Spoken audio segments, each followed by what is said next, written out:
hello to the happy people. It's a Saru in the Mario fit.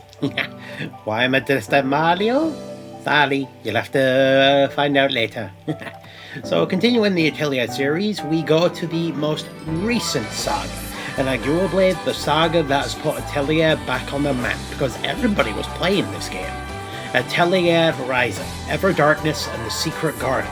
You play as just normal farm girl, Ryzeline Stouto, or Ryzer, living on the island of Kirkin with her family, her mom and dad, and hangs out with her two best friends Inland and Town.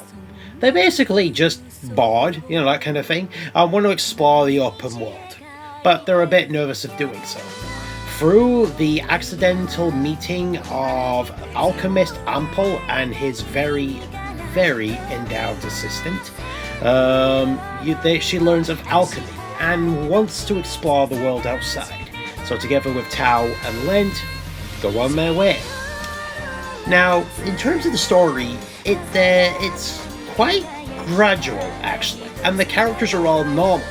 Like, Ryzer is just a typical normal farm girl, and alchemy is not seen as something magical, just something not everyone does.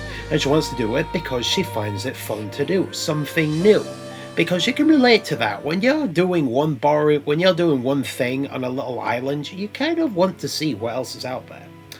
The story is very progressive too, as Ryzer and friends learn more about that island, the way of life, more about each other, and the evil force that's not evil as in mastermind, but evil monster force that is slowly revealed as the story goes on.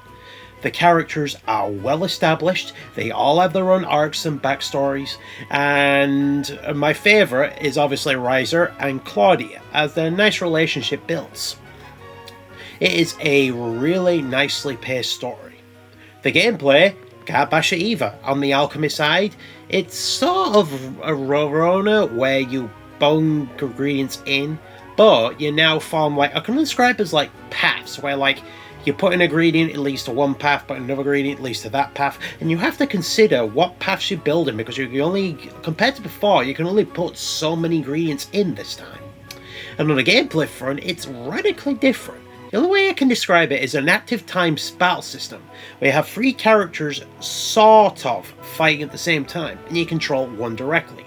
When it's their turn to act, you use a command such as basic attack, special, or items. Unlike previous games, or rather should have mentioned Lalua, when you use a certain skill as requested by your teammates, they perform a supporter function. One big difference is that every person can use items this time, but there are two restrictions. First, they can only use items up to their dexterity level. The more powerful the item, the higher dexterity they need. And second is the core crystal. As time goes on, they can charge their core crystal, and depending on the item, it uses so many charges.